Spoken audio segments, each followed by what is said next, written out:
السلام علیکم ورحمۃ اللہ وبرکاتہ. بہت ساری دعائیں آپ کے لیے. میں کل 12 ربیع الاول کے حوالے سے آپ کو ایک صدقہ بتانا چاہ رہا ہوں.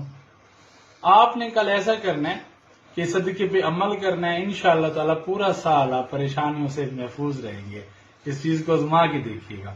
کرنا آپ نے یہ ہے کہ یا 92 روپے یا 9200 یا 92,000 جتنی جیب آپ کی آپ کو اجازت دیتی ہے یہ صدقہ کریں. نقدی کی صورت میں صدقہ کر دیں یا ان پیسوں سے کوئی راشن لے لے غریبوں میں تقسیم کر دیں یا کوئی کچھ بھی لے کے کسی غریب کو دے دیں جیسے آپ کو مناسب لگے.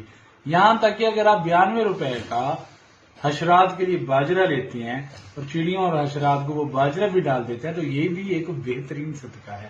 انشاءاللہ تعالی آپ مجھے دعائیں دیتے پھریں گے. اس چیز کو آپ آزما کے دیکھیے گا. بہت ساری دعائیں آپ کے لیے. آپ کو 12 ربیع الاول کی بہت مبارک ہو. سلام کروڑوں سلام اس پاک ذات پہ جن کی بدولت رحمان ملا قرآن ملا. السلام علیکم.